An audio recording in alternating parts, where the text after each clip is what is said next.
This is Dave McBride, the chair of the Property Reuse Committee. I'd like to call this meeting to order on November 2nd, 2022. It is 5:31.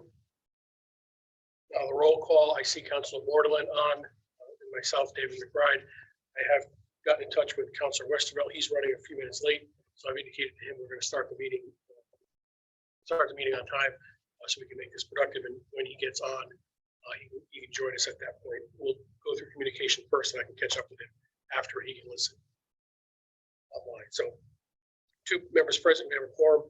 The first order of business is public comment. I will go through some of the comments I've received. As everyone knows, I believe everyone knows, I did send out the agenda package for tonight, and I forwarded it to the 5 individuals and 5 organizations or agencies that this committee determined would be useful to bring to this committee. I did forward them an agenda package and invited them to come. We do have 2 representatives here from 2 various committees. We have Hal Zod from the Groton Housing Authority. Planning and Zoning, Hal Zod, and Larry Dunn from the Conservation Commission. So I thank you both for your attendance. Looking forward to hearing your comments this evening. The first order of business is public comment. I did receive an email from John Burt on 11/2 after I sent the information out, and he had some comments indicating. Sorry, I have another email from him. I have to go. I'm sorry, October 27th, he had sent me an email pretty much indicating that he was, I may have sent some misinformation to him because he had thought we were requesting some assistance from town staff on this committee. So I did point out to him that that was not the case at this point, that we are still working as a committee and coming up and giving feedback. So I just wanted to point that out. So he was comfortable that he could assist when needed, doing some title searches, but not that he could do title searches for that master listing that we have. So that's the first correspondence I received. The next correspondence I received is from John Goodrich, who is on the line as well. I will read this into the record. Just to back up, in addition to this committee at the last meeting approving bringing the five agencies, we also recommended bringing 3 residents into this group as well. We haven't determined a process for how we're going to select them, but we did request letters from anyone that had interest, any residents had interest in joining this committee, to send a letter indicating their desire. And that's, I believe, where John Goodrich has indicated this in this email. This was on Thursday, 10/27. Dear Chairperson McBride, I'm sending this email requesting to be formally considered as a citizen member of the Property Reuse Committee. I feel that I will bring a number of skills and experiences which would be a benefit to the committee. I'm presently a member of the Historic District Committee, who was one of the early members of most. Both have given me experience in land use issues in this town and firsthand experience on how poorly written RFPs can affect everyone involved. I would like to help out draft RFP processes that will promote reasonable development. What I mean by reasonable development is development that takes the needs of the town as whole into consideration, as well as how it will affect the neighbors that it will be placed in. I think it is equally important to make sure that any historical significance that may be on the site is protected and promoted. The RFP process, I think, should also include community outreach so that the logical neighborhood has input what may take place there before an RFP is issued. I also think that we need to put emphasis on the developer as well as the development. I feel we should take a more holistic approach in that it is the developer benefiting the local economy, that is the developer benefiting the local economy with jobs, keeping the profits local, and so on. Does he or she have a verifiable record of development? I'm also interested in serving on the RFP committees for specific projects in the future. Please reach out to me if there are any additional questions that you may have. All the best, John Goodrich. Larry Dunn, you also sent in some information. I'm not sure. Do you want to go through this yourself? Yeah, I would read it. Yeah, okay. More for discussion. Understood. Okay, so Larry sent some comments and we'll discuss it, I guess, later on in the meeting. One other important matter I need to bring up. In discussing with John Burt some items today, there was some confusion in that I was under the assumption, and I brought forward to this committee, that we were able to add members to this committee. John Burt emailed me today saying we're not actually able to add members officially to the committee, but we're able to have them assist in committee dialogue. He said only Juan can do that. So at this point, we're not able to actually expand the membership of 3. He read the wording when it was established. Mayor Melendez is creating a temporary council property reuse subcommittee to complete a draft policy on reuse of excess town properties and recommend it to the town council. Members to be appointed by the mayor. The committee will be bound by all Freedom of Information Act requirements, with a committee member providing complete draft minutes to the town manager's office after each meeting. Town staff will not be required to attend the committee other than to respond to questions asked by the subcommittee through the town manager. May occasionally have a staff member attend. So I received this just a few hours ago. What I think we can do is, we're still going to say that these agencies are important to the committee. They're going to be, I'm going to label it as representatives to the committee. So the ultimate purpose is still going to be the same, that we're looking for your professional guidance on how to make sure this draft reuse plan is put forth. So shouldn't really change much. It's just a matter of committee makeup. So does that make sense? In case we don't have no vote, which is an issue with the idea. So I do want to bring that up. I've had conversations with people about this, but I didn't receive any other formal correspondence. I'm not sure, Councilor Bordelon, have you received any formal correspondence, or do you have any comments on what people have sent, or even John Burt's email to me today? Yeah, basically the correspondence you talked about, but I do find it kind of last minute. And it was, discussed from the beginning that this was the plan, and they've had almost like 6 to 8 to 10 weeks even, and no correspondence, nothing. And I feel kind of frustrated in a sense that I feel if that was the case, this could have been discussed at a meeting and the process could have been voted on already. So I appreciate that you're going to consider them to be, representing, coming in, but I do think we need to solidify that. And if there's concerns moving forward, it should be a little bit more continuity. And the draft has been written for quite some time, and there was no feedback until 2 hours ago. So a little frustrating, but we'll move on. Yep, understood. So these members will be representatives to the committee, but I think it's, we'll move on. If the mayor wants to change this, he does have the option based upon what was approved to do that. So we can discuss that at a later time. I'm not seeing, I'm just keeping an eye on for Scott. Okay. Next order of business is the approval of minutes. The October I'm here, 26th. David. Oh, hi, Scott. Okay. Welcome. Did you just join? I did just join. Okay, thank you. So that's Councilor Westervelt had joined at 5:39. Scott, did you hear my piece regarding John Burt? I did not. I think the last thing I heard was the mayor can change it if he wants. That was all I heard. Okay, I'll quickly just summarize. So I received an email from John Burt today after I was emailing him some things and some questions. And he in effect said this committee is not formally allowed to add members to it, that it was set up by the mayor, and the appointees of the committee can only be made by the mayor. So we're still going to invite the 5 agencies and the 3 residents, and I'm going to call them as representatives to the committee, but they're not going to be actual members of the committee. That would be up to the mayor to determine if he wants to do that going forward. So we're still going to go forward with the process. It's just a little bit of a change, and that the committee is still going to consist of 3 and not the 11 we had hoped for. Nope, that's fine. I'm okay with that. Okay, so next order is 5.1, the approval of the minutes. The October 26, 2022 special meeting minutes was in the package. Not sure if anyone has any comments or changes on it. If so, please move forward and make those suggestions now. And if anyone has if not, if everyone's comfortable, if anyone would like to entertain a motion to approve the minutes.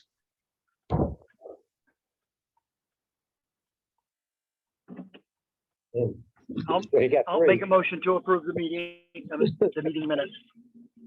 Motion has been made by Scott. Is there a second? Second. Second by Councilor Bordelon. Any discussion on the minutes? With no discussion, all in favor of the approval of the minutes? Aye. Aye. Any opposed? Okay, motion passes 3-0. Next up is the town property reuse evaluation. I was going to recommend we change the order of the meeting. But I think I still am. I'm going to request that we change. Let's go into new business first. My initial thought was we'd want to discuss these committees and bring them on to end up becoming voters on the committee to make the changes, but I guess that's not really necessary anymore. But I did hear, so we have the 2 representatives from Planning and Zoning and Conservation Commission. I did hear back from the Economic Development Commission. They're going to appoint George Methodol as a representative to this committee as well. I have not heard back from Inland Wetlands Commission, and we at some point, either tonight or at the next meeting, may want to move forward with residents as representatives to this committee. We did receive the one letter from John Goodrich. I'm not sure, does anyone else have any questions or comments on the formation of the extension of the committee to these agencies and residents? Let's see, but from a process point of view, can we ask questions as if we were part of the thing? Or, Yeah, okay. this meeting has been extremely transparent, the whole process. We sat around the table, as you know, you've been many. We're not, there's gonna have to be some structure in place to make sure we're not going crazy, but it's an open and fluid. So I guess my question would be, given what you said, that if the 3 current members believe you want to expand the committee, are you going to do a recommendation into the mayor to do that? Yes, I think we will. I mean, any other councils have any comments? But that was, I mean, we were under the assumption we were able to. So this was new information, but I think we will. I'm in agreement with that. Any other councils have any comments on that? Because I'd like to request that this committee be expanded as we had thought it would be. Yeah, I agree. I think it's coming in at the 11th hour, and we've been saying it from the beginning, and we even said it at the start of the formation. So I just wish that this was brought up in a more timely manner. But thank you. I'm in favor also of adding folks to the permanent committee. So we will do that formally to the mayor.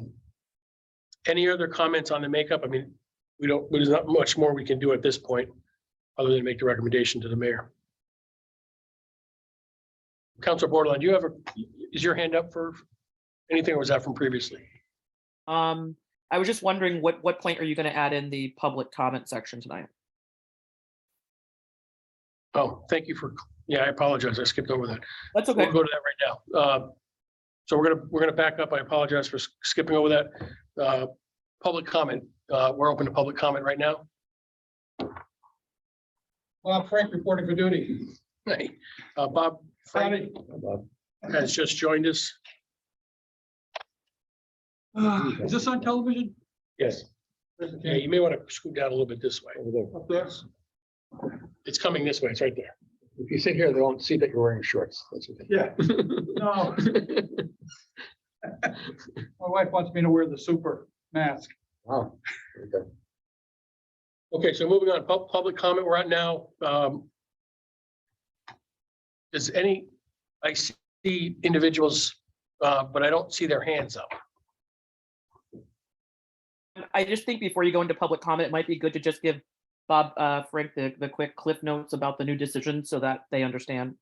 Certainly, Bob Frank. So in conversations with town manager Burt today on this topic tonight, he informed me that this committee, we cannot formally add members to this committee. The committee was it was set up by the mayor, and he's to appoint the members of this committee. He's appointed the 3 of us. So as of right now, the 5 individuals from the agencies and the residents, we're going to call them representatives to the committee, that you're still providing feedback and still going to serve the same purpose and the end goal. But we are going to also formally request from the mayor to make that formal and to increase the size of the committee to what we wanted, which was the 11, the 3 counselors, the 5 representatives from the agencies. You cross now Representatives to the committee. Okay. That's for lack of better terms. We hope we'll make that change for the next meeting. All right. Thank you for that recommendation, Counselor. So we are at public comment, but I don't see any hands up. So I think the residents, I think we have 5 up there are just listening in. I'm not sure how to. So I'm going to assume without their hand up right there. Can someone, Roseanne, could you do me a favor and just put your hand up? So I can see that it's there, even if you don't want to talk. I just want to make sure. Okay, all right, so that's good. So thank you. So there are no hands up, as of now. No one has any desires for public comment. So we'll move on to the next thing, which sorry, we're jumping around a little bit, but we're going to go now to the real meat of the discussion is town-owned property reuse evaluation process, which is under old business. So what I'd like to do is I want to try to do this in 3 stages, because I think this is going to be a working document. So my thought was, the 3 of you hopefully have had some time to review this. What I'd like to get is some overall summary comments from you on what your thoughts are. I know you shared some earlier today. And I think once we get the summary comments, And if we as a group kind of agree with the summary comments, then we can kind of dive into some of the details. And if we deem appropriate, maybe we go paragraph by paragraph through the document.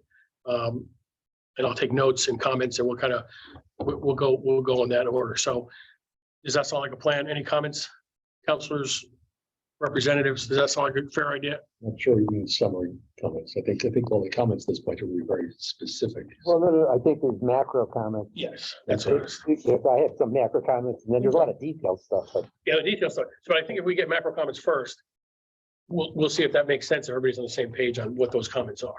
Okay. And then we'll go into, because I know you have a lot of detailed comments that we need to incorporate. And we'll do that. I have different color pens. We'll do that by category so we can keep it organized. So counselors, any other questions or comments on that approach?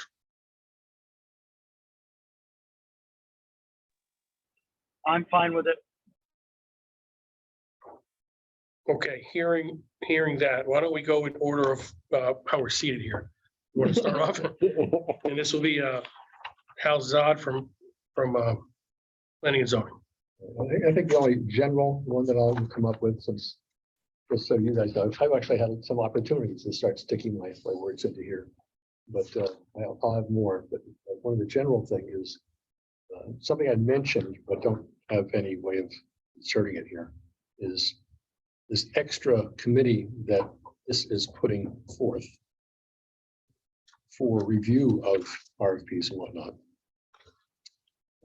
I know why it's being put together, which is at this point to review exactly what it says, but it's a new thing for the town to have a, what am I going to say it? Poke. The poke. And the poke is very specific as to what it does. And I think we would be serving it better if it weren't quite so specific, because it could be used for other things. It's a unique thing to have all of us sitting in the same place, offering firsthand upfront opinions before something gets started, before it gets too far. Otherwise, it goes systematically from one board to the other board to the other board. And at any point, things could just get all bogged down instead of getting this initial review, which is what this does. So it's an unusual thing to have this interagency committee, which I think if we dumb down what it's called, rather than have it specific to what we wanted to do right now, it would be better for all future going forth. It's already supposed to be flexible, depending on how it's designed here. So we could make it continue to be flexible. However, we are a core group and you bring in who you need to, depending on what the task is. But for any other task, such as property that isn't town owned, that's being offered to the town or something else, some other kind of land use thing or procedure, we will have this board that we'll put together. No, I understand. I think what you're saying, correct me if I'm wrong, is you want to somehow relabel this internal committee or this group of the 8 or 9 parties, call it X, whatever X is. Right. And then that naming mechanism can be used in other documents in the future. Right.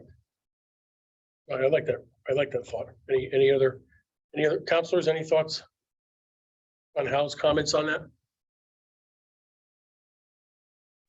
You say rename, this is now the property reuse committee. Yeah, we're not talking about the property reviews committee. The property reviews committee Yeah, is okay, to we're come up talking with the about- document. Talking about as farther down as the poke, which is the So I think the tope, rather. Okay, instead of it being the tope, he's indicating that would be called X, whatever you want to call it. That X consists of members of these agencies, and whatever that name is, the town manager or other councils can use that naming mechanism for anything else they desire, as a way to bring all those parties together. Because the intercommission review committee, the IRC, will be something. as directed by town council, which is, that's their comment. How do you get us together to do something specific? Yeah, so instead of ad hoc saying, okay, well, how about we ask these guys and these guys? We've got a committee already set up and you can address it.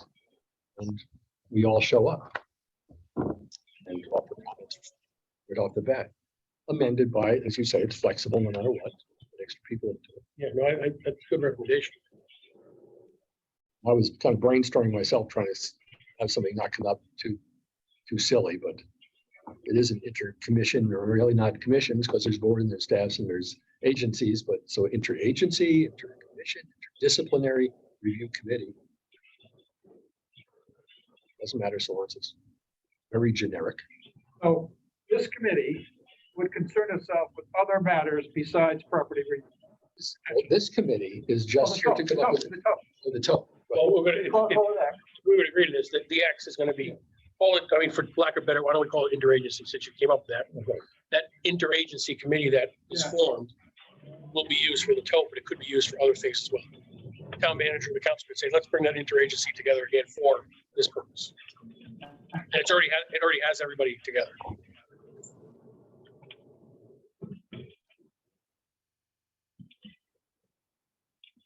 Any I other think Howard comments? brought that up before, and I agree. I think that's a good idea. That's a good example of a macro. Yeah. Would not the tote though be busy? I mean, you got a list of properties, right? And that, is there gonna be time left over to do other things, you think, or? I think this committee, interagency committee, Oh, what the heck? well, the interagency committee is really, I look at it as the 5 agencies. Is the real purpose of the real purpose of the interagency, because it brings together all those agencies from different professional abilities. And then you add residents. The TOP would take the interagency, and then it would add residents from the neighborhoods that are going to be affected by the particular school building, for instance, that's going to be. So I kind of like that.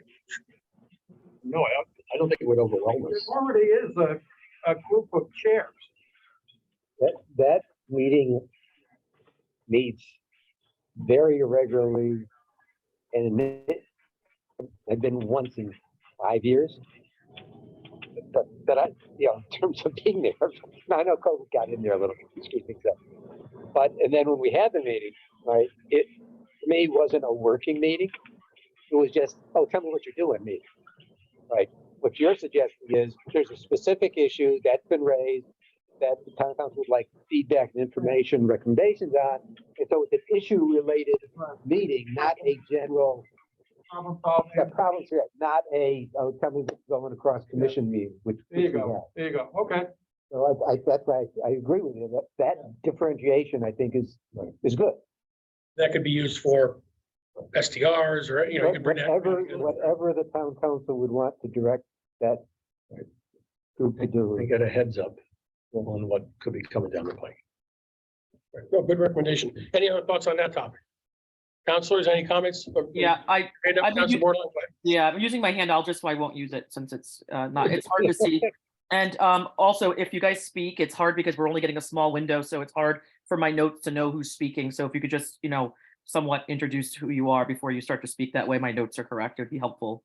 I can agree with that process, but I'm concerned since they just already stated, meaning town staff, that we were tasked to do a certain thing and we could not officially form other people on there. I'm a little concerned to make sure that it sounds great, but are we staying within what we were tasked to do?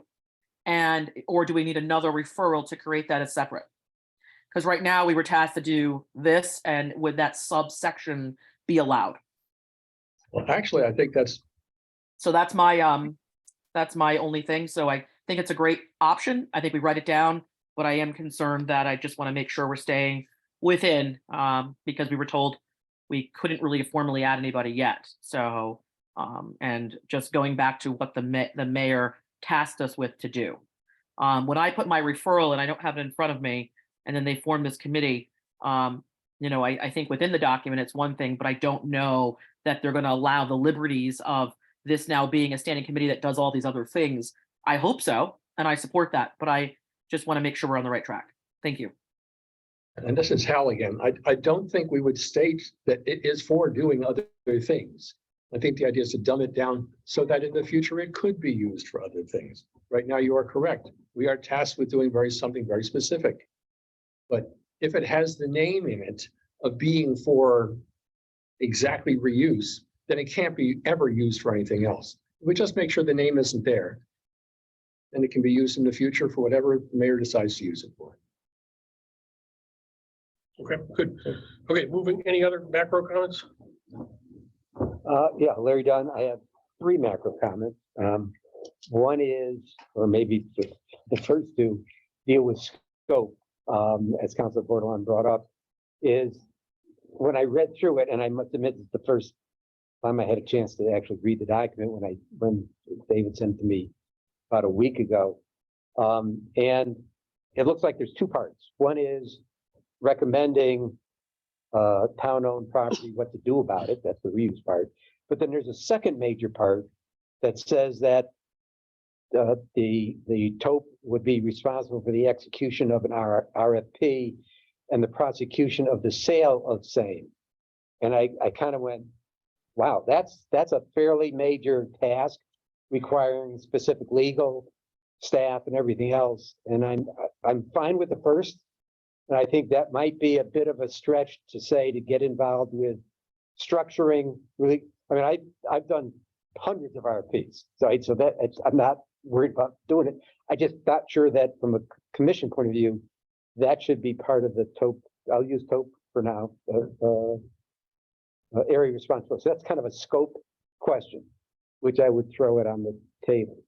The second one, dealing kind of related to it, is it specifically excludes the foreclosure process. Now, when you go through the objectives, the goals of the code, one would think that and there's some legal questions here, that the foreclosure process, why would that not have input from the TOP that says, hey, that's a foreclosure process. Yes, we want to make sure we can get the tax money back on it. But one approach might be, we think that, and again, I'm conservation Christian, so I'll be a little bit parochial here. That would be open space. We would like the opportunity maybe to go to either the town council or the community to raise funds, which we've done in the past, to purchase that property, pay off the tax obligations, and make it an open space. So there's other uses of the property that, that I think might be not to execute the foreclosure process, but to say there's an interest to meet these goals for that particular parcel. So that's my second comment. My third comment is there's an implication, again, I'll be parochial. There's an implication that the TOP would look at existing open space designated and protected parcels and say, oh, we want to do something different with it. So speaking from my commission's point of view, I have a problem with that. Even if there was a big uproar at the state level to make sure that that wasn't done except in an open forum with totally transparent. A lot of these things are in the deeds, and I can talk a little later about the work we've done for some of the parcel analysis you want. We've already done a lot of that. All right, but I don't want that's a micro thing. And so I do have an objection. It says, wait a minute, if these parcels are legally protected, and I can tell you exactly which parcels are and are not legally protected, then I would go, wait a minute, that would not only require the town council in and of itself would have a problem unprotecting it without a long and laborious process, legal impacts, go into court potentially. You just can't change this stuff because it sounds like a good idea, or we as whoever is going to do that. So that one bothers me a little bit, that it's in the scope. And like I said, part of the job of the Conservation Commission is to inventory, document, and present to town council, and to help manage those open space parcels. And we've identified 500 parcels, by the way, which I'll share with you later. With an online app that was developed with the IT department, to manage that. It has the answers for those parcels, a lot of the stuff that was asked for here.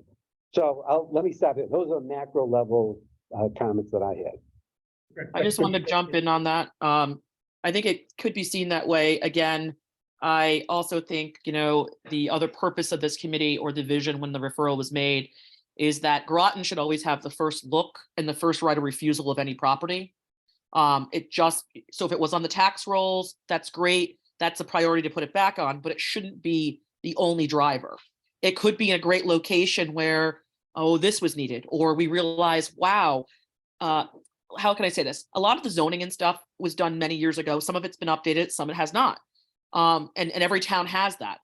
So what we see as zoned, what it is now and what we wanted there then, when that foreclosure happens and that property opens, that gives us a new fresh look to kind of see what could be there.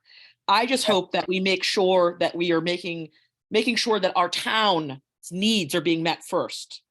And the need of the town for growth, for economic development, but also conservation, environmental. So again, we can put that as a note to change the name, but I don't think it's something that we're voting necessarily on tonight. It's just part of the notes. I think we need to get more information. The other concern I have is some of this may outlive us all, this document. So we want to be very clear as to what is our target, what are we trying to do, and what is the outcome. And depending on who's on the council or who is the town manager or who's in economic development seat could really change the pattern of this document. So we have to be very careful to really write everything out appropriately and define those levels, because for me, it's kind of like I tend to do this sometimes too. I'm envisioning what we have now, but that doesn't mean it will be in 10, 15, or 20 years. So I think it's great for notes taking, but I think it's we need to get more information. Thank you. Some comments. Oh, no, I mean, I agree with a lot of what she said in terms of that the town should get a first glance at it against these goals and objectives. And that's what I was asking for. But what this document said is we will not look at foreclosure properties. And I'm just saying, on one hand, I said we went too far. On the other hand, I said we didn't, it didn't go far enough. And so it's exactly for the reason she mentioned. Right. So that was the purpose, because the town should get a first crack at it. Good points. And we'll get into the details on some of that, I would imagine, as we go on. Okay, any other high level comments? Those are the top three macro ones. Bob, you have Okay, Bob Frank here. Just a question on the in perpetuity. If that's, you're saying the top of the X, we cannot look at that, should not look at if open space has been set aside in perpetuity, then there is we would not look at it for reuse, any other reuse. I would say that the TOP as constructed should not be the body that does that. In other words, I think there needs to be a different process, because there's a lot more things involved when something has been designated, put in the deed, and some of them are covenants, some of them have been, donated to the town. You just can't go in there and look at something like that. Yeah, I understand that kind of work would have to be done.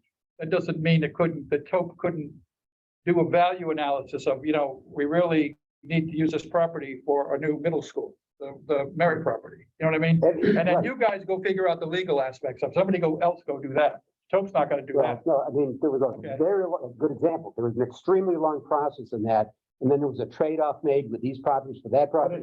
But those are exception conditions versus, oh, gee, I want to put a new shed someplace and that's a convenient place. We got to have a clip level that says we can't be relooking at things that have been protected, legally protected, and say, gee, we kind of look at all these. I mean, for example, I wouldn't want to spend my time doing that, right? Because I spend my time looking at all the town properties, doing the reverse.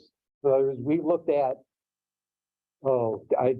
probably 100 town-owned parcels, some of them not big, and then made a determination how many of those we thought should be open space and conserved. We came up with like 10. I mean, so it's not like there's a lot. And of those 10, 4 of which are going to be brought forward to the town council next week, that says, here are the 4 that the deed doesn't protect it. Effectively, they are open space. There's no economic value to it, and go through all that. We want to put in the deed so it's protected in perpetuity. There's 2 others, and the prime example that we're fussing with is like 0 Flanders Road, which we're saying we know that was on the table for maybe part of a data center deal. We looked at that and said, hey, that one does have values, open space. That needs a totally separate independent review. It's not protected, and therefore would be it's exactly the kind of thing for this to look at, because it's not protected. And then go through the process to do it.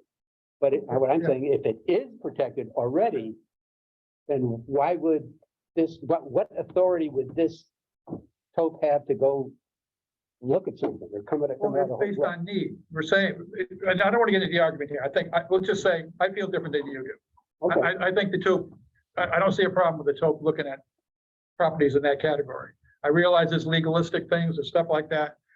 But if you need property for a school, for a firehouse, for something, you need it. But it's the reverse. In other words, Well, the school board comes in and asks for something, or the town staff says, the public works comes in and asks for something versus, oh, we have these 400. yeah, but it wouldn't those other agencies, their ask come through the TOP? Right? I mean, you're saying they would, then those requests would, let's not get into it here. I mean, you've made your point, and I feel differently. I think we should discuss it at some point. But let me get on with my comments. Okay, would that be fair? Yeah. Okay, so, Can I respond? I'm sorry, can I just, are we going back? Because I'd just like to respond to what was said at the end. We're going to come back to it. All right, that's fine. yeah, right now, you wanted our general Yeah, the macro high level view. yes. Okay, all right. So in general, there's a lot of people involved in this process. I mean, it's, there's a lot. Would you consider what I refer to as an express lane? In other words, not all reuses are big deals. Okay, no ag school property. Some of the abutters wanted, 500 square feet or something like that. Would that kind of request? I don't think you want that to go through a big bureaucratic churn necessarily, right? So just a suggestion. We don't have to, my thought is somewhere an express lane for smaller property transactions. I don't know what the limit is, but okay. I still think desperately need a flow chart. I found a couple of, I think maybe editorial whatevers, but on page 10, what I've got under paragraph 2, it talks about the TOP committee was gonna compile a report of all RFP respondents that will include their full application packages, background checks, credit checks, and interview transcripts. So where do those interviews happen? Can you refer to what, I think we have different page numbers. What, Okay, I'm under what number in the document? this, the second, it's disposition of town-owned property Okay. process. Number one, Number 2, number 2, okay. it mentions interview transcripts. And I didn't see who's doing the interviews? Who produced those? So that's a question. The other, further down at number 5, using the term preferred developer. I'm not sure, I don't know what that means. Does it mean you're the preferred developer, but you're not the developer yet? Is that what that means? I don't know, so I just think that means the preferred developer that was chosen. So the preferred developer would become the developer once the town council agrees to who that developer is. Maybe it needs to be reworded. Also, I think too that word could be a little wonky, but I do think there needs to be a process, and there has been nothing thus far. I don't know how this town is managed, to be quite frank, but I do think they're the chosen one for the time. But I think then once we get to that final stage, there's a background process that we realize that we need to do now, and so there should be. You can't say they are the developer because right now they're slated to be. So how that wording needs to be, I'm open to see. And I appreciate Mr. Frink's discussion on that. It could be a little wonky, but it is kind of depending on what phase we're in, that term can be used many ways. Yeah, I don't know what the right language is either, what the progression of steps are. You're a preferred developer, then you're the developer, you're making a proposal, you're one of the top 5, there's a hierarchy of. Yeah, I think maybe your flow chart So that Comment flow would- chart, help guide that. we need something as to, right, let's get down to the brass tacks of, right now we have nothing. It's kind of a free for all. It's just, oh, hey, this one, oh, here, council, this is the one we decided. We see none of the document. So yes, I think that having this kind of flow chart would allow us to kind of see what those steps we want to achieve. Yeah, okay.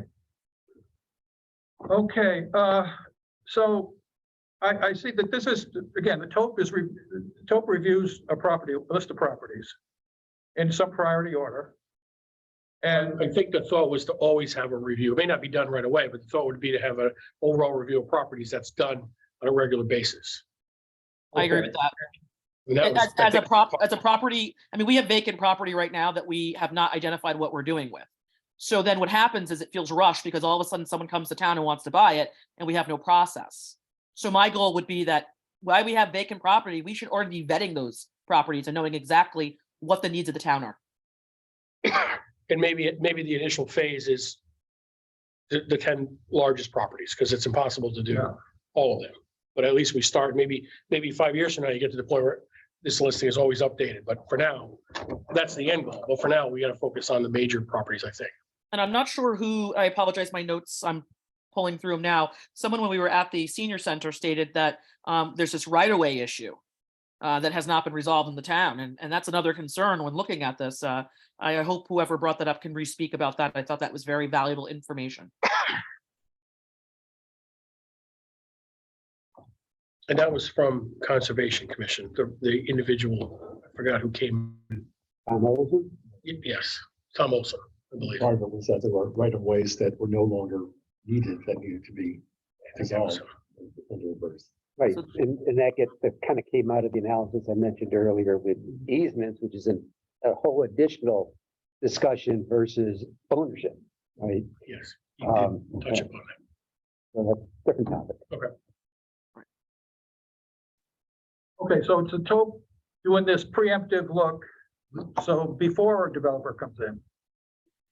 In the perfect world, the TOP is an ongoing Yeah, review of a document that's always done. We're just at the beginning stages of it. right. Okay, I'm just trying to get, as they review a piece of property, they're gonna declare it. They're gonna To send it reuse. on, they're gonna make some decision that it's got a particular reuse. Yes. So in the perfect world, this would have, if this committee was formed 5 years ago, we would be ahead of the curve on those schools, right? We would already be going through the process of what to do with those. Also, to add to that, it also allows us to make sure we're not missing any of that conservation piece. Some of these properties that were put on many years ago, today, now we realize we've learned a lot from our mistakes. People used to dump oil down the drains and things like that. So properties have expanded, right? Residentials have moved into industrial areas. So this is a fresh chance for a group to kind of bring everybody that's involved. And instead of giving that preferred developer the name and say, yes, here you go. And now it dies in P&Z or it dies in wetlands. This is a chance to come together earlier and reassess these properties because things have changed over 30 years, 20 years, 10 years. We've learned a lot. So that's the way that I see it. And this is what we've come up with. I mean, the reason we're inviting you, we want your feedback is because you're the experts in your field. So subject to change this document as needed. That's what we're here for, is trying to figure out how best to clean it up. With respect to which properties we look at, wouldn't it actually come up with which properties, not so much largest, with which ones are initially of interest? Not asking for RFPs of every property, we're asking for RFPs for specific ones as they come up. And so at least initially, we would it would be going to the council or whoever and say, which properties do you think you'd like to get rid of? And we would just look at those initially. So it would be- But I said largest, I shouldn't have said largest, so you're right. So so it's just, most interesting. that's interesting. There could be little tiny ones that we say, this would be great just to give away. Because we don't care, we know we don't care about it. The first step would be to look at our giant spreadsheet and say, oh, wait a minute. That's deeded forever for some other reason. I look at that, by the way, as saying, oh, that'll be really tough to use because it's been deeded for something. To me, that's the same as, oh, that'll be really tough to use. There's a giant ledge. it's just as hard. It makes it just as unusable, or it's a swamp or whatever it is. We need to know exactly those on the same, almost on the same spreadsheet. And sometimes we'll say, well, we'll blast it. Oh, we'll find another place to put the park. Oh, we'll drain it. You know, it'll be the same kind of hardship can be approached right from the spreadsheet. I also think that it's really important to have a standing committee of group like this. What I'm finding as my second term on the council, there are things I'm still finding out. Like I didn't know there was a brownfield on Route 1 over by the former massage school until someone was interested. You know, like I didn't know that. And then after I asked more information, oh yes, it was partially remediated back in this date, and it still was pending this. As a counselor, when you're up there for 2 years, you don't have time to go through each thing. And it's important that someone has a pulse on it, because there's monies and grants that could be applied for if people were just willing to bring up the fact that, hey, we have a brownfield here. That brownfield is right up against, you know, that little walk path area across the street, right over there along a little waterway, right by the utility company. I don't know what we should do with that, but I do think it should be cleaned up. And now it's on my radar. So it's so important just to have the ID and know, oh, I didn't remember a gas station being there in my lifetime. It wasn't something I paid attention to, but now I know, oh, that's why it's a brownfield. So this is just kind of, there should be a usable document and a group of people that are keeping the pulse as the council changes. I feel things get lost. Thank you. Any more comments, Bob? Just one other thought from my history and back in some of this is that as the TOP goes, or the X, whatever we're going to call it, goes through property, will they come up with ideas for it internally? Like we will get together and think that's a great place for open space. And or do we announce that we're looking at a piece of property and we ask for external ideas? And we don't show any cards ourselves. We strictly ask for, you know, all the ideas have to come from outside. And we're neutral arbitrators of other people's ideas. Or some mix, or we have the ideas and we attempt to then listen to, accept ideas. My sense is in committees that I've been on before, if they have the power to come up with what they're going to do, you can forget about listening to outside ideas. You know, if their mind's made up and you can throw all the ideas at them you want. That's somewhat harsh, maybe, but so that's the difference I'm saying is that does the TOP sit there and say, okay, this property is under review, folks. What's your ideas out from the outside? Which doesn't mean the open space advocates couldn't come up with an idea, or housing authority couldn't come up with an idea and submit it as such. But we would sit here as neutral arbiters of these other ideas. I don't know, you know. Yeah, I mean, that's a good question. I think, I mean, the original, and Council Borderline can elaborate more. She was here before me on the purpose of this, but my understanding is the real purpose was to develop the details to the RFP process and to move that along. And I think maybe the scope has changed a little bit and we've evolved, but I think of it as it's going to be a large, in my opinion, it's going to be a large enough committee where even if you had individual self-interest, there'd be enough members on this committee where one vote wouldn't take the interest. So it would be a group of, 9 people or whatever I think we have. So it would be able to have everybody's different opinions. So you'd be gathering all kinds of information from the various groups. So that's how I envision it. And the way that I see it is, what I heard people say to me was like Merit property. That's still a sore subject for some people. They don't think the school should have went there. I did not have the choice in any of that. It was kind of, okay, here's the need. Okay, we're going to swap land.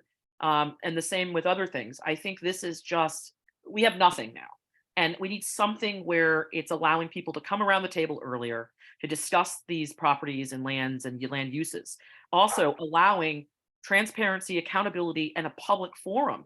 Look at Merit, look at the Mystic Laurel School. People felt like their voice was not heard. Now we have Claude Chester. Claude Chester's going out for design right now. I said we should have had another public comment. I didn't get the votes, but I stand behind that. And they're saying the data from 2 years ago, people want this and this, but have we reassessed the pulse of the people? We're in an inflation period. We are oil prices are skyrocketing, and we have our property reuse assessment on all of our properties. Will those same people now want to move forward? There were 50 people at the public comment thing. About 30 of them are just everyday people that are always involved. There was only like 20, real residents. I didn't feel comfortable moving forward, not because I don't want to develop Gloucester, but I feel like there's no rush because it's not going based on what they're using it for. It's not going on the tax rolls. It's just going to be something used for the town. So I just want to make sure everybody knows what's going on. The neighbors and the people are aware, and that we're teasing out what's that price for that pool that everybody wants right now. So it's just, that's kind of how I see it. Is my goal, and the details will come, but the goal is to allow the community and involvement, allow all of these committees, planning, zoning, wetland, conservation, to kind of come together sooner than later. To your point, I think that it is the purpose of us being there to get our own 2 cents in, just because if an idea comes forward, each one of us has, for our own committees, some other agenda in mind. And it'll come back and you'll say, well, wait a minute, I need this corner, or there's something going through it, that property. So whatever the idea is fine. However, there's going to be this thing encumbering that we want to maintain. You look at it and say, I can expand my housing thing in this corner without damaging this thing. That should be part of it. I might look at it and say, we've been noticing on the planning commission a traffic pile up in this place every time we want to put something new. I just kept it with that top of my head. All of those things can be put into are things we would advise to go forward. None of them would be mandates, but all of those things would be something that the counselors wouldn't have known if it weren't for asking for everybody's piece into it. As soon as Parks and Rec would step in and say, geez, we've been looking to try to make that little piece of the corner a better way to get the kids from the school to the playground or something like that. I think planning and zoning might know that too, but that's the kind of thing that might not be evident in an overall RFP, where we just say, won't a block of stores be great? If the guy wants to build it there, wouldn't that be terrific? And we'll say, well, yes, but we have some thoughts to throw into it. And those can be part of the RFP. So I think our own ideas into it that aren't mandates for what it shall be, but our own pieces of it are essential to it. We're actually representing, not bogging it down and coming up with a unified thing so much as each one of the concerns that will be part of it. Because they still have to come back to each one of our committees. It's also important to consider the fact that right now, the way the RFPs are done, or to my understanding, it kind of goes out, town staff determine what they think we need, and the council say they come up to us and say, here's your preferred developer. And we've had no chance to talk to inland wetland, P&Z, anybody. And there's really no pulse of, that's great that this person wants to build an apartment complex, but do we need that? What do we need? So I also think it's important to make sure people are involved early on in what type of RFP are we casting out for. I feel like when you go fishing, you put on a lure, you cast out, and you put on different lures and bait based on what you're trying to catch. Sometimes I feel we're catching only one type of thing, but that's because nobody's a part of the RFP process. And then the counselors are told, well, you guys messed up, you shouldn't have done this, town staff put this forward. Well, we had no involvement in the beginning of that. We were told, here's your preferred developer. Now vote. I have no idea from P&Z, wetlands, open space, conservation, as to, is that a good needs assessment for that corner? Do we need more low-income housing, more senior housing? I feel everybody should be around the table, and the preferred developer. The vetting process when it was Mystic Oral School, as well as the Mystic Elementary School, the community gardens, some people didn't feel they had a fair shake at the table. We don't, as counselors, didn't have the final say. So my hope is that this is more streamlined and that people are able to engage and say, what is it that we need? And define those RFP processes that are being cast out to fit the needs of the community.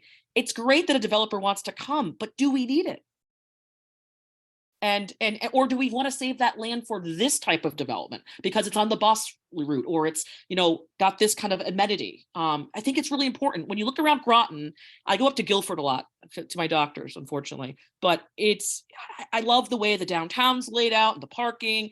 When you look at Groton, to me as a person that's, in her 40s growing up here, I feel like it's scattered. It's like, where's the beginning, middle, and end? I don't understand where we are. There's no defined center point. And so I think we just take a developer and we run with it. And I just hope that we can find a way to streamline it and really look at what do we need and how the town will look by putting that in that area. There's a lot to this. And I think anything we do is not going to be wrong. It's a start. Yep, that's why we're here. Yes. Yeah, Larry Dunn, maybe I missed the point because my comment earlier was on the execution of the RFP process. If the role of the TOP would be to define the process, addressing a lot of the points that the Councilor Bordelon said, I mean, I think that's valid. I mean, it says you got to do all these things in this order, but to execute that process, that was kind of what caught my eye. That's where I kind of drew the line. I think there's two different. Yeah, I don't think, and Councilor's comment, what your thoughts are, but I don't think the purpose of this committee is to execute the RFP process. It's to come up with, define the RFP process to make sure we're including everything. Because I think that's the administration's involvement. But Then I'm certainly much more comfortable with that because I'm sitting there going, oh my God. So, but I didn't get that. I mean, like I said, I did a fresh read and it kind of looked like we were going to execute the RFP process, not only define it, but execute it. And that's when I kind of went, Lou. yeah, no, that's not, Okay, I don't know, all right. councilors, if you have any other comments, but that's not, I mean, I don't think we have the I don't think- capabilities. I don't think necessarily, but I think there needs to be some involvement of the pulse of the town. If a counselor has to Yes. vote on something, it needs to be something that, we're aware of what they're casting out and looking for and how they get this preferred developer. Well, if this committee does its job perfectly, then we define the expectations of the RFP. It will include the involvement that we desire. So Correct. it will take care of itself if we define it well enough. So that's kind of why we're trying to do this. Again, not I don't sure think about- there's any wrong answer. I think at this point, if we put 5 words on a page, it's more than we have now. And so I'm happy just to see the process starting. Did you have any other comments, Bob? Yeah, well, yeah, what we're on, maybe on the top, the RFP execution process. In the disposition of town-owned property, you got that the TOP and 3 residents will review all proposals, the background checks, and all that, right? As I mentioned, I think earlier, I don't know if purchasing is going to go for that. That's a lot of people looking at what could be proprietary documents. So I'm agreeing with you. Yeah, yeah. You know what I mean? So what I thought to maybe get around that, when you issue the RFP in the first place, you tell the proposers they have to submit a public or a community tab that you can use to do the checks you want to do that doesn't include any of their proprietary information. I'm just saying, it might be a way around that, Yeah, that we did have a- receive some feedback from a few individuals that we had a little too much detail in what we were requesting for background checks and so forth. So we do need some refinement in that area because Yeah.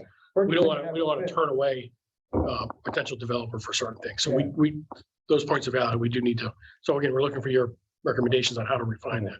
Well, if you define the requirements up front of a developer, we've looked, the TOP looked at the property and said, we need a utility easement here. We need a conservation easement here.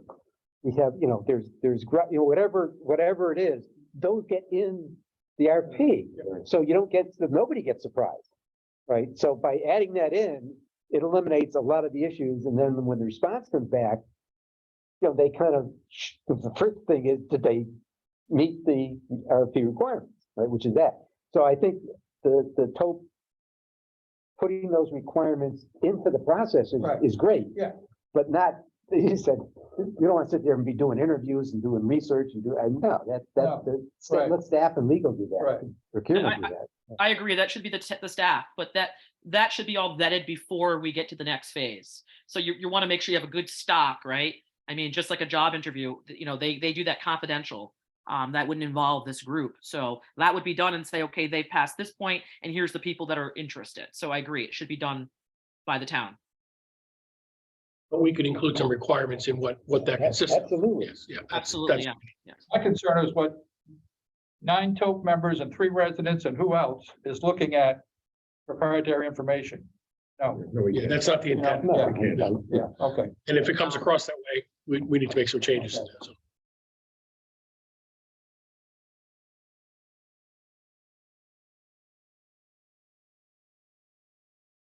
Do have one other macro Yes, comment, which when I brought up, but didn't have a place to put it in, was to when this kicks in the process, the flow diagram will kind of show that, but one of the things that kind of irked me, the school was the great example, was that, well, let's just say Butler. 4 years ago now, we came up with the plan that we're now into for schools. We decided Butler, we're not going to need.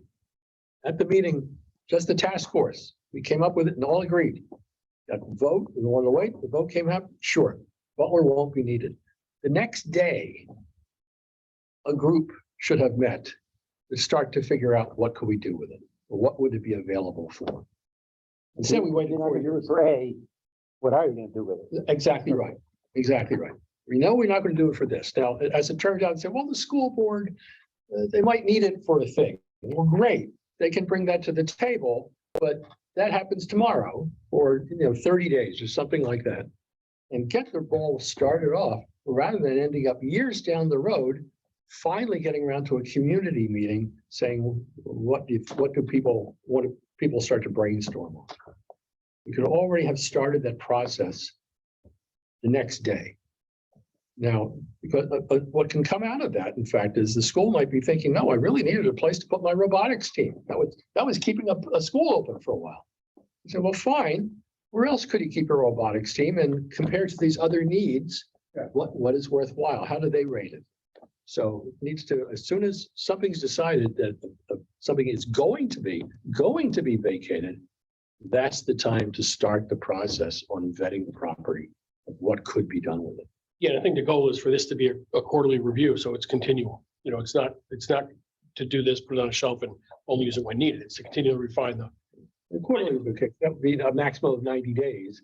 If they missed the one day, 89 days after somebody decided, I don't think we're going to need that building, and that building should come up. Yeah, I mean, theoretically, you should probably start it before. They knew they were gonna close Butler down.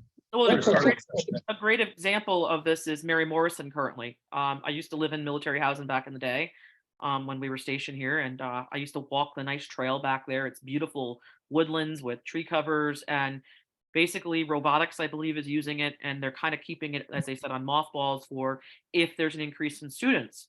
But no one has really said how long are we keeping that sitting there like that to wait for a possible inflation of students coming in with the military. As it sits, my own opinion is that the building will start to deteriorate. There's not a heavy presence in it. I believe they were also moving. I know they were going to be. Yeah, they moved the voting station from there, I believe, as well.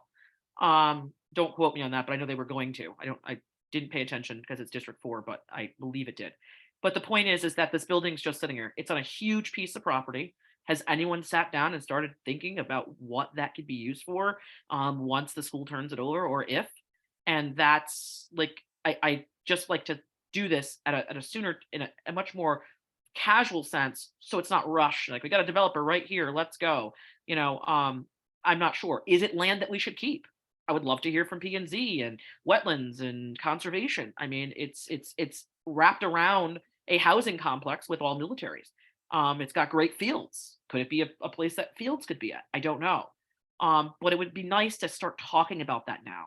And I'm hoping that this process we would do that. As it stands, that's not all military. Anybody can rent those right now. Military couldn't begin to fill it, so GMH was allowed to just put whoever in there and is doing so. It's good, fairly inexpensive housing. Yeah. And this isn't a process that's pie in the sky. Just so you know, even the Navy can occasionally do that. And even with this elaborate MILCON process, an example would be the Submarine Learning Center, which doesn't really matter what it is, but it was a brand new military construction project. multi-phased. It was enormous utilities project. I forget how many millions it was. It wasn't hysterical, but it was a large project. When that building was sited, when we decided where it would go, there were still people living in the apartments that were still there. But we knew they were going to come down. We knew the apartments were going to be demolished sometime in the next 2 years. And so we planned for this other building to start being planned to go there. So by the time the buildings were demolished, the contractor almost could come in the next month. In fact, the contractor became part of the process of what they needed. So it can be done, even if we weren't sure. When the beginning of a military construction project, you kind of throw a dart at the board and say, well, how about this? And then you evaluate it. In this case, Are you referring to the youth center on 12? no. Oh. This is on the base, the submarine learning center, it's across from the part of the golf course. Right. And it's just, it was an area that was all housing. That was just, housing was being demolished, but it was still there at the time. There were people living there. So, I don't know if it's a point of order, but how do you want to proceed? I'd like to get into some of the detailed documents now. Are we all set with macro level? Councilors, do you have any comments on the micro level, or can we dive into some of the details? I think we can dive into the details, but I just also want to say, like, on 12, another criticism of people that I've heard is, you know, how does 2 strip clubs make it on 12 next to an elementary school and a youth center? So these are other zoning issues that, you know, it's very troublesome, that we need to, you know, kind of map out. You know, allowing a military youth center right across from a strip club is pretty concerning, and you had Pleasant Valley right behind it. So Let's not go there in this meeting. That's a whole different meeting. right, but these are the whole things about the use of what can be used and having people involved. That's important. Thanks. I just tell you that is a detail, because until right now, we're just talking about it now because of cannabis use, and deciding just now that cannabis use is very much like the sale of liquor. And we didn't have any restrictions on the sale of liquor, where they could go. So we're just addressing that now. Nobody thought it was a problem back 30 years ago when we kicked these things off. Right. We know now. So now we're defining it, and now we're showing areas around schools, which will be quite a distance between. We wouldn't be able to do that now, at least the strip club. Frankly, I don't even know what that's zoned as. They don't sell booze inside, right? So it's even harder. I just want to go over something else for the next meeting. I'm wondering if it would be a good idea for all of us to consider what 5 town-owned properties they think we should kind of look at first. You had mentioned prioritizing, or I said largest, but maybe we should, if everybody can give some thought to that, and that we can begin to refine, because I don't think we're gonna be able to tackle all of them at once. But if we all come to an agreement on what the 5 are, I think that would be a good to-do list to start. All right, so moving on. What I'd probably do is we'll just go paragraph by paragraph. The purpose, I'm just gonna do this, and I'll take comments. So I'm just gonna take the purpose, any comments on the first paragraph, page 1, starting with this policy, ending at property. Just a technical item is that you use the word right near the bottom and second to establish. But Yes. you got rid of the word first. So second shouldn't be there either. Thank you, okay. Any other comments, Al, on the first paragraph? Is designed, the word to remains, to first establish, designed to establish and enforced by procedure. It is not. Okay. I think back to my other comment, it says that it excludes the tax foreclosure process. And I guess my question is, should it? No, not subject to. Oh, yeah. Why was that in there? Can you, where are you? That purpose? Isn't that what we're looking at? Yes, yep. Property that is not That to is not subject the to tax. the tax foreclosure process, which to me is an exclusion of that. And as we discussed in our earlier macro sessions, Yes. shouldn't we look at the town use of that as a first claim or third, or defense at that? I'm gonna find the right document. 22.10.9. Oh, I see, okay. Yep. All right, so can you repeat that? You're saying it should, that's what you said earlier, to exclude that? Well, that's what I raised is why are we excluding those properties, it should go through the same, I would think, the same reuse evaluation. I understand, okay. The thought that somebody may pay the taxes? I don't know. Well, yes, Yeah. I know for a fact that, I work with 12, probably 12 local conservation groups who know how to raise money and have raised money. Yeah. Right, Oh, to yeah. buy property. So if there's one there that says, hey, we want a shot at that. Yeah, yeah. Right, then, rather than having them go through a bidding process, et cetera, but if we believe that's the right thing to do, let them pay off the taxes, and put it there. Or if there's another use. Yeah.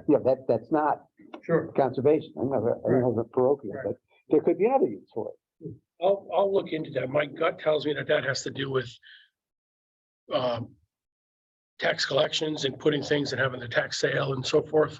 And maybe they don't want to include that as part of this Yeah. process. I mean, I agree. That was my question. What are the legal Yeah. requirements for it? All I'm saying is that, is there some way that we could get a first shot at, or the town could get a first shot at the use of that property? And not saying you have to. Yeah, because I know there is certain legal Okay. requirements. You can take it back and then the person can pay the taxes on it within a period of a year or something like that. Yeah. But that's a good question. I'll look into it with John Burton and tax collection. It's in black, so it means it's been in there since the beginning. Yeah, so I'm not sure why, but good. Okay. Any other comments on first paragraph? I just have a fondness for the word surplus. Okay, that the only property we would disposition is that property which has been determined to be surplus. And I don't know. It's a sort of a break point. This is surplus property. Go on to the disposition process. This property is not surplus. Hands off. Do you want to include Like, surplus? it's surplus like anything, like these chairs. Yeah, it's desks, excess, yeah, surplus. Yeah, When you add it to this, it's unused, underutilized, or surplus, or would the surplus cover those things? so it is reviewed and if determined surplus, establish the procedures for disposition of the property. Is reviewed And determine surplus. for future use, I guess. Or if determined to be surplus.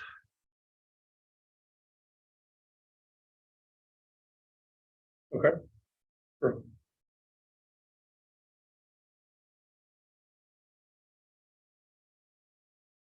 Got it. Okay. All right, let's go to the goals section. 7 goals. We'll start with you, Hal, again. Well, I think I mentioned before, was what the ensure that decisions being made align with town's long-stale strategic plans, fine. Then we put in here, plan of conservation development, absolutely, that's our Bible, zoning regulations, it's included that's fine. Comma, overall master plan, which there's no such thing as, especially in capitals. So I don't think we can put that there. Maybe it's better to just say, right after strategic plan, saying including but not limited to the plan of conservation and development and current zoning regulations. And any other policies or documents that you guys have that we know we want to make sure they align with. Yeah, Sure, I mean, we've regulations are. taken the POCD and created a conservation development plan that is expansive upon the POC, but consistent with it. Okay. So that, to me, is a town document that's, Okay, it's still part of the VOCD. So keep those both. Okay. Oh, and so the included but not limited to will take care of it. Anything beyond that. At some point, I'd love to have an overall master plan because that's the way my brain thinks, but we don't. I mean, do you want to include in there in the future development of the master plan or something like that? Not really. I think that's something you would adjust when you have one. Okay. Because it's including but not limited to. Okay.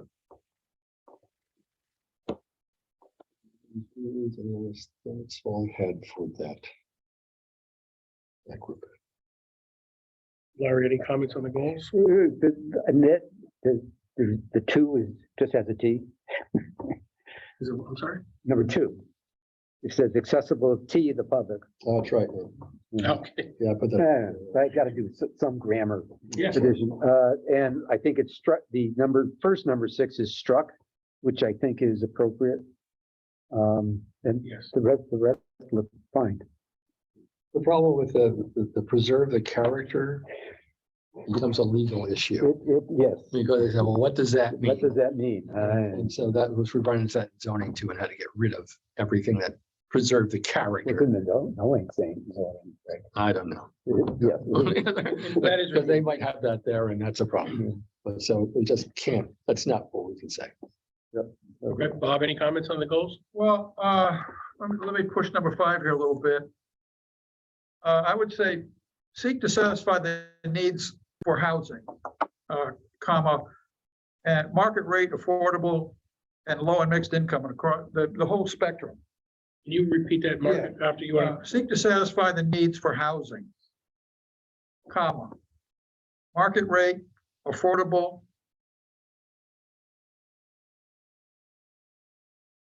and it's moderate and low, and it's not mixed income. I don't know what mixed in, well, yeah, mixed income, all right, I know what that means, yeah. But So seek to satisfy the needs, seek to satisfy needs for housing, needs for housing, comma, market rate. market rate, affordable, and low and moderate income.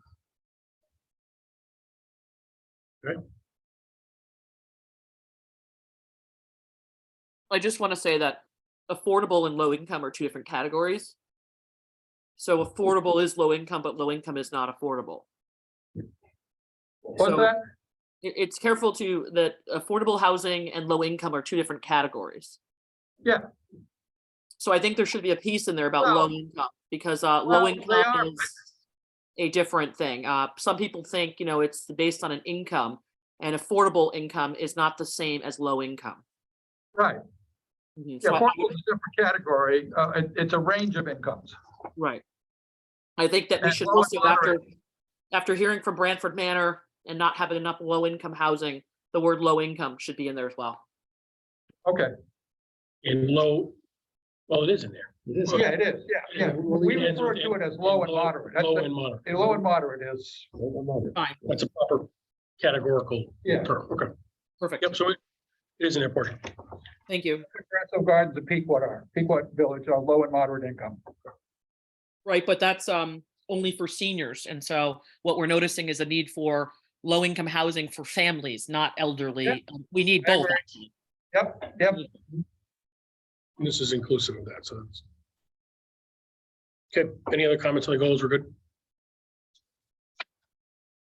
So town-owned property conservation easement listing. Tackle this. That one, I section. think the title is wrong, by the way. Yeah, I would, Is it baseline data, perhaps, colon? And then the town-owned property or development of a town-owned property and conservation easement listing is what you're talking about. You want to come up with this thing. That's the baseline data. well. A couple of points. One is we have a conservation For easement conservation, right? data, right? For conservation easement, not for utility easement, which is another whole category, right? Right. So, but my question is that it's not a commodity. You don't, the town can't sell its easement. Right now, we've traded off with the state, they picked up the easement versus us, but it's a whole different thing. So I'm scratching my head going, I'm not sure what the intent of that was. Clearly understanding if there's a town-owned or, whether it's foreclosed or town-owned property, and there's an existing easement on it, we ought to be aware of it, because then when we go back out in RFP, it's got to be restated. Hey, wait, there's an existing easement there that you have to, when you do your building plans or whatever it is, you got to account for that. Right, so not having, assisted in creating this, I'm The original asking intention questions. of this piece was to come up with an overall master listing of all the properties. Okay, And then, because that's the end result, is we have the complete town property listing, and we have the details to each one that we can use when this committee gets together to review it. But So- then we refined it, and I it may not be clear now because we added in the conservation easement, which is. Yeah, that would kind of confuse me. Now, on town-owned property, they may be existing conservation easements on it and our utility, use. So that's true. And that's what we need to, that's how we need to word this. Okay. This is gonna be a summary listing that's going to include data which will state there's conservation easements. Okay, that makes That's the sense. intent. I mean, this Okay, may that not makes be, more sense to me. Like I said, my first read is I'm kind of going, okay, So maybe it's baseline data, and then defining what it is we want, which is maybe not quite this either, is a listing, an inclusive listing for all town-owned property that shall include, and then the list of all the things that we want included in it shall be established. yes. Yeah, so the and conservation easement probably isn't proper to be in the title. Right. Because we'll, The generic title, which is just our the data we're working on, or come up with the name of a listing. I just like, but the purpose, goals, baseline data, we're saying we're going to develop a thing. yeah, maybe for this piece, can everybody take a stab at what they think it should read?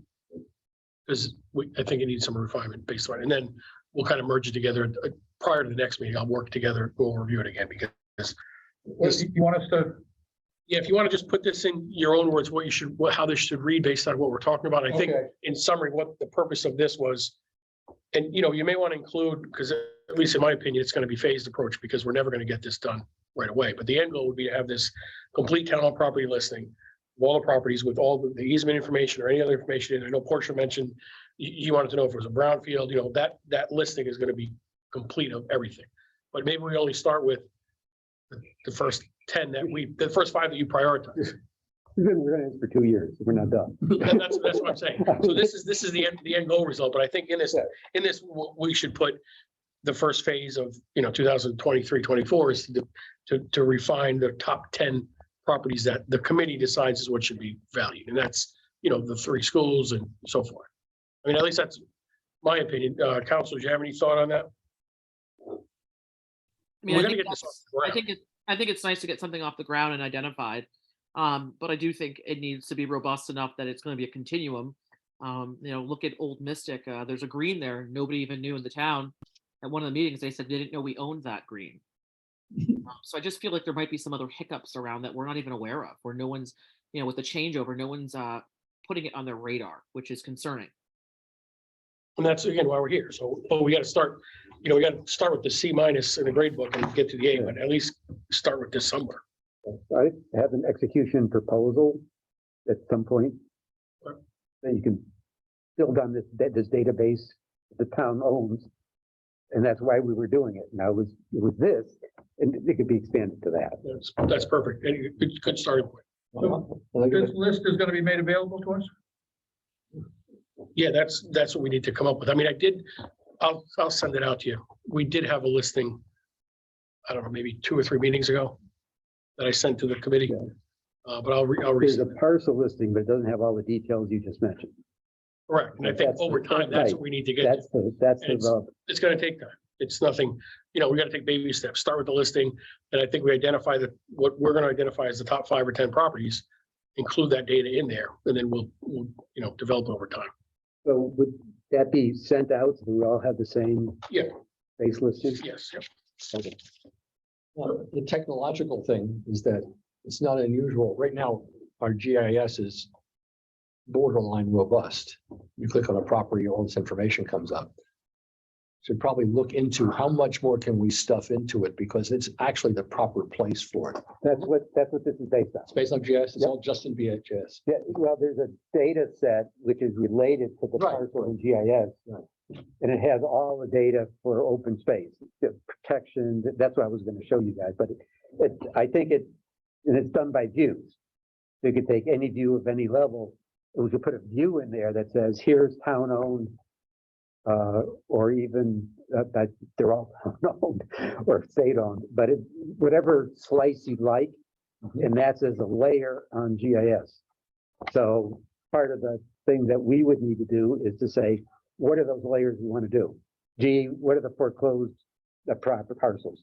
That's maybe one view. Another view might be, what are the town owned parcels that are not protected, that, whatever it is, it's in that, How you define the parameters. how you define the parameters for that.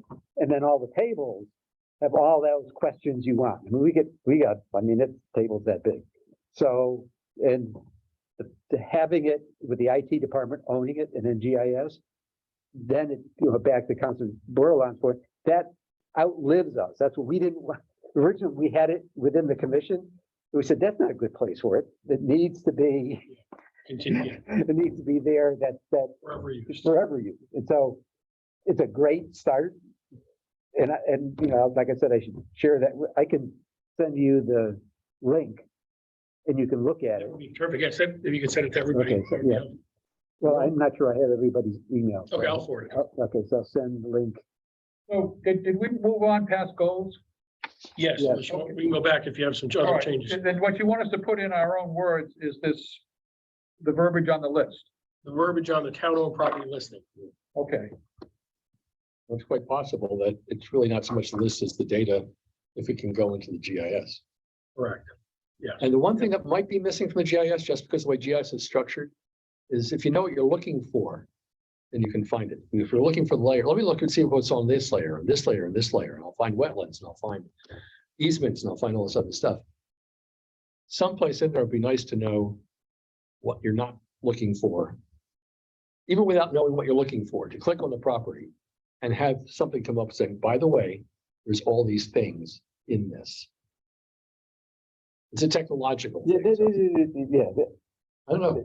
yeah, the parcel, with the parcel name, you can get access to all the associated data. But there's a difference of doing that to put it in what I would call the GIS when you click on it and get all this other stuff. Right. That's a technology question, and that's why the guys came up with this approach, because it allows a lot more data than you'd put into the normal GIS viewer that you have. Right? And we can look at it, and you could export it, sort it, play with it. And do all kinds No, of stuff. definitely take a look at it. Well. All right, so we're good with the town property listing piece. We'll get some comments from people. and just on the goals, Yes, I mean, this is our success criteria.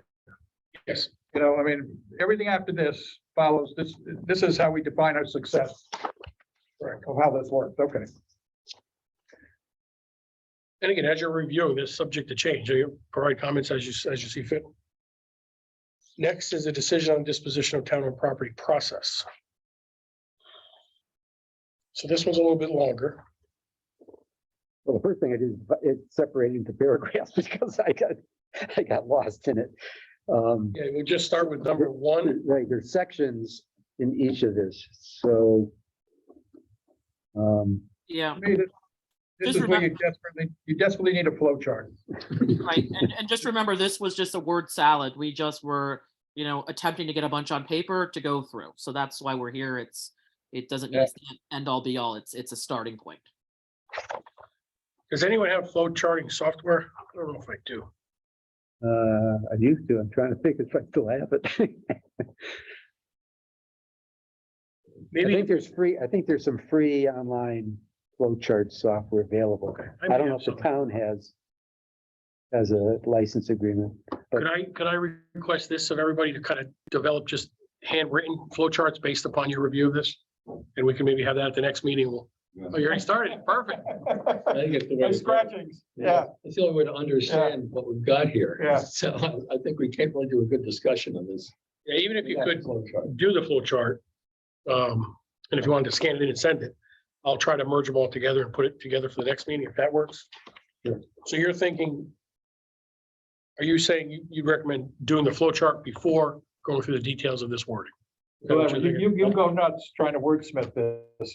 Okay, I like that idea. That's a good recommendation. Even if we just take the scissors to it, so have all the Yeah. sentences and then put them in Well, order. put lines. That's what you did. That's what I was trying to do, is at least section it off so I can understand it. Yeah, we could have, maybe we should have started with the flow chart.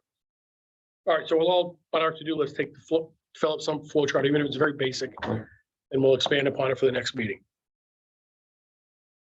That's a great idea. So that will cover.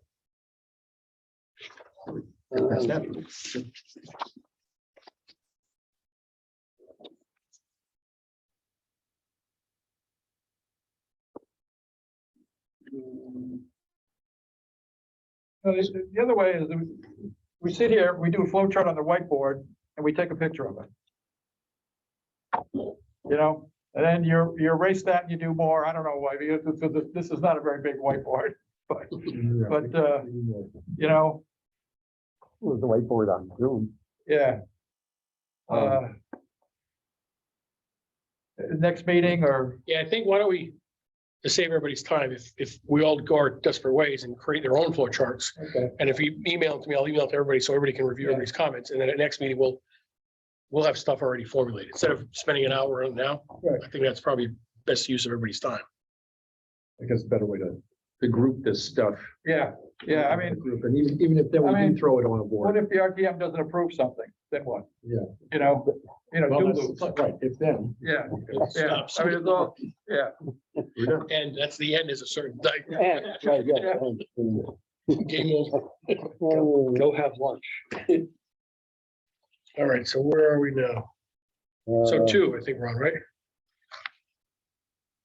Or is that all part of the flow chart? It's all part I think it's all part 2, 3, Disposition of town of water. A big flow chart. Yeah, 5, that's the bulk of it.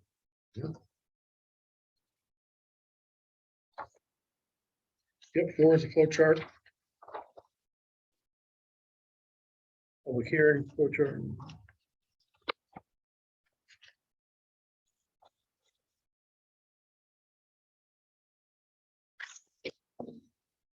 Okay, so disposition of town hall property process, this is the RFP piece. Question, does the town staff currently have a RFP process that we could use as a baseline? I don't know that. I think they probably do. I would think I'll they reach out. probably Yeah, they would, should. I yeah. know we do in London, so purchasing department, yeah, they should have. Somebody, probably have purchasing rules. right, Yeah, yeah, so if we had that. I mean, we're a government thing. You gotta do things by certain rules, right? Right, Yeah, there's Yeah. usually, yeah, I'll reach out to the town manager. Yeah, there's rules. Yeah, and if that can come to us before, that way we have time to review. Yeah, I'll ask tomorrow. And if we don't, I can get one.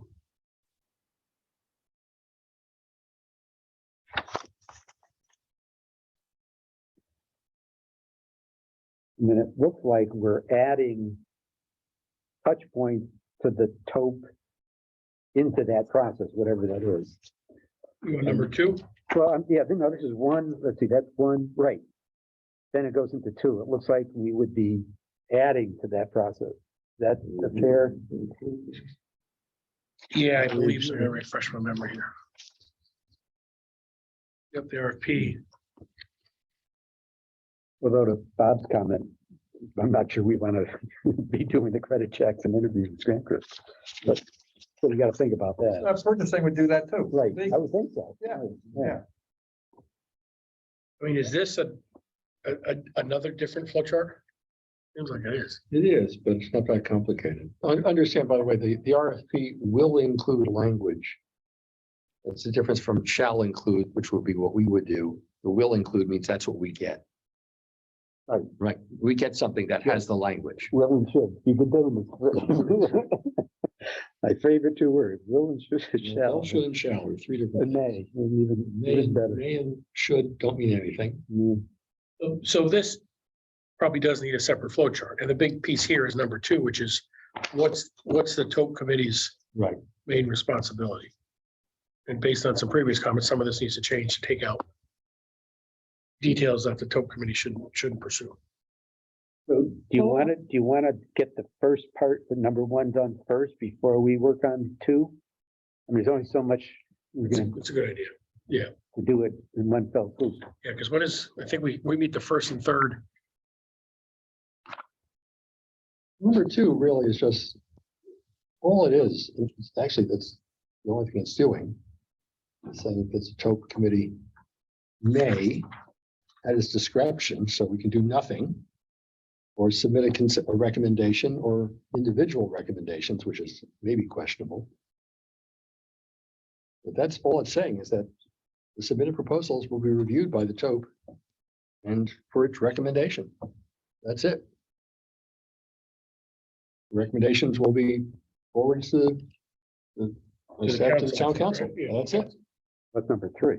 That's number 3, right? So I'm saying we're just talking about the TOP is coming up with recommendations. It's that's all it's doing at that point. So it's really number 2 that needs to work to define what the TOP will actually, the duties it's going to perform Right. prior to the recommendation of the council. Prior to it, because right now it just says review it. It's also important too, if there's a subcommittee that we're thinking that could be used in other ways, we need to make sure and find out from town staff that, what's that flexibility look like, before defining.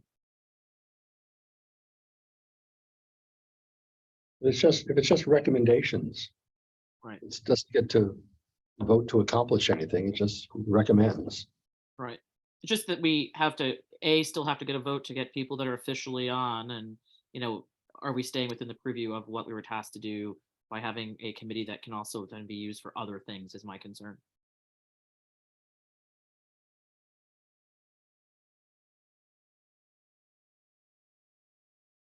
I mean, this does need some more refinement because that's the bulk of the purpose of the committee, right? Is for the TOP committee to review, be involved in the review of the RFPs and make the recommendation to council. So I think this is going to need some more detail. Yeah, but if we get Beyond the the TOP. existing process, we can kind of, Yes, you get the first, yeah, I agree. Your recommendation is good to do the first one. But I think it's going to need some more details here. So our goal would be to tackle the first piece. And we'll do this one after. I used to know, but what's an 824 review? Refresh me. Is anybody, Is that flood? That's is that the highest and best use? Something like that? The state requires it. Okay.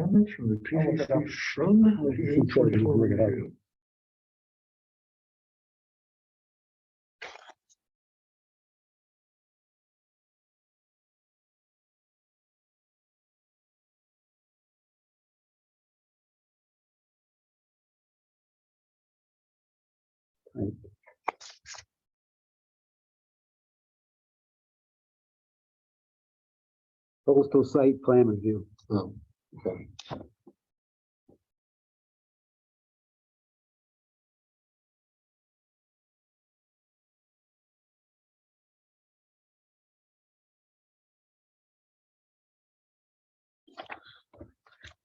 All right, so. Where are we here? We're on, I think we're now on page 11. I think everything else is, yeah, I have different pages here. oh, the last. Yes, yep, you're right. That's my pages.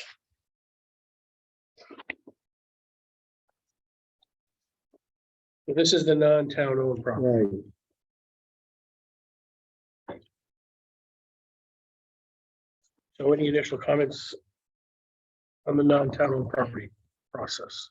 I'm guessing this is gonna mirror, no? I think it did. Well, it's gonna radically change depending on who the partner is. I mean, it could be a private partner, the state, the federal government, a business. This is one of those ones that I think you mentioned about having it general so that a specific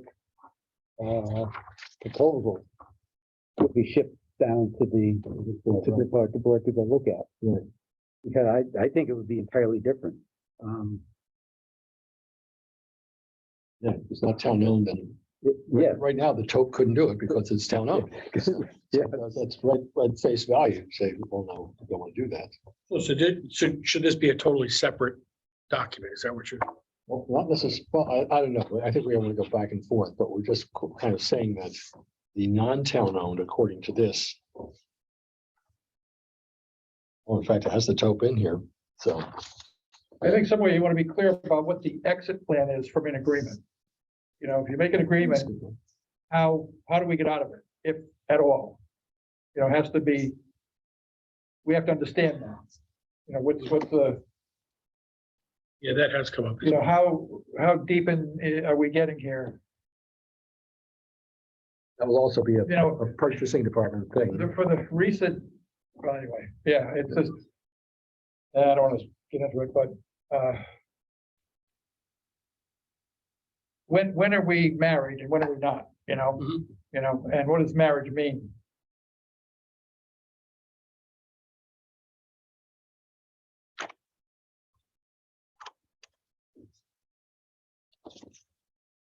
Some of that can just be as simple as in the, whatever the agreement is what we kind Either of. party work can with all the terminate school- either party can terminate the deal at will. But there's- That's not much also- of an agreement. But the will and the shall part. is Yeah, that, yeah. That's probably became the town, the I mean, town. There's will legalese, get all over the place. From So the, this, from the you know, planning and but zoning commission. what the town council should know is what is the exit plan? Is there one? What is it like? What does it take to get out of this if we had to? You know?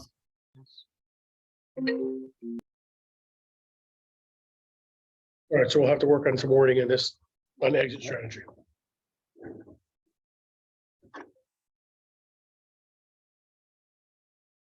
And that might already be specific. That might already exist legally.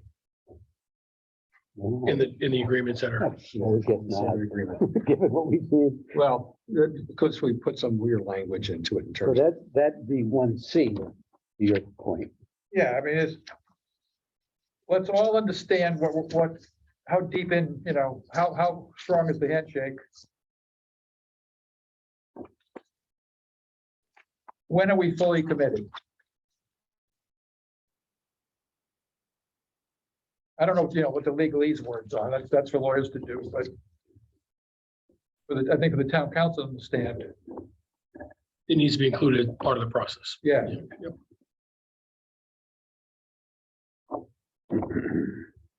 It also needs to talk about if it shifts hands.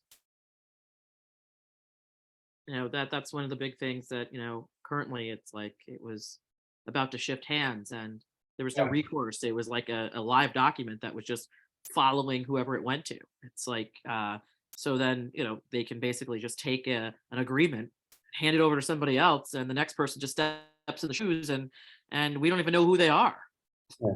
Well, That doesn't that's, but we can restrict that in the agreement definition, that this isn't, Yeah, that any change in ownership prior to this Right. date has to come back for approval or something like that. I mean, right. Yeah, the lawyers can figure. Yeah. Yeah. If you can easily And state that, that. but they created this document before and they did not put those protections in. So another real important thing to stress is that those protections are put in and we need to ask what the wording should be and that we want those protections when it comes to change of hands. Non-transferability. Well, in some cases, you may Right. want. That's it. That's it. Well, in some cases, you may want somebody to sell. Well, you might want to be able to, you want to be able to approve it. Yeah, right. Yeah, So it can't be a given it may be in our best interest that that we get to somebody choose. else does. They don't get to choose. Yeah, If it's the brownfield, they gotta clean it up. yeah. Maybe some ideas on timing too, right? You want to exit based on, there's some property owners hold the property hostage for years and years and years, right?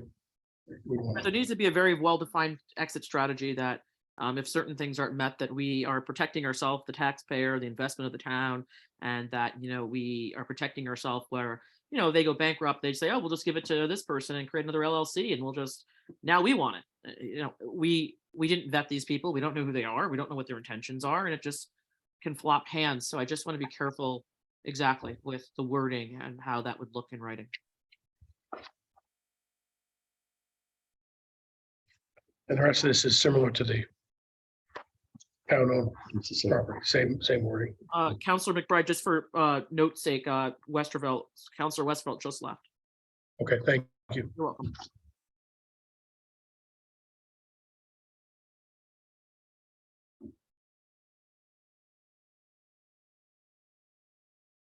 Okay, I think that's everything. I think we have enough homework. We gotta slow it down here at the end.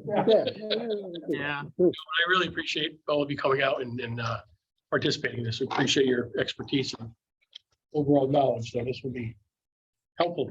And the next meeting will be 2 weeks from today. Which is Should be the 16th. 16? 16th. We'll do it at the same time, same place. Hopefully the two other agencies will be here as well. I'll try to get, if you can send me your documents, whatever you have before, and I'll try to get it all done that weekend prior to the 16th, and that way we have working documents for the next meeting. It also would be helpful if any agencies that did not attend, that they, when you send the email to them, that they maybe rewatch this video. That way we're not backpedaling. That way we're coming in live. So Yep. it's important for folks to do the homework on the back end so we don't slow the process down. So I'm Housing Authority, we've got Conservation Commission. And, Planning and zoning. okay, And we received a notice that George Methanol is going to be our contact for the EDC. And I haven't heard from Inlands and Wetlands, but I'll reach out to them again. George. Any other comments or thoughts? Anything from you, Councilor Bordelon? No, thanks everyone. It was a great productive meeting. I appreciate all the insight, and it's great to take all this word salad and have you guys use your expertise to break it down. So I appreciate it. Yeah, anything you can do, you want to send off emails prior to the meeting to get us, more up to speed would be helpful. Really appreciate your feedback, and we got to get this document done, get it to council so we can get those properties moving along. Okay, any other Hold thoughts? on. Okay, Thank you. Councilor Bordelon, you want to entertain a motion? Motion to adjourn? Okay, motion to adjourn. I'll second the motion to adjourn. All in favor? Aye. Aye, motion carries 2-0. Okay, thank you, Councilor Bordelon. Thank you to the residents who are attended. Look forward to talking to you in 2 weeks. Thank you. You never did see any hands up.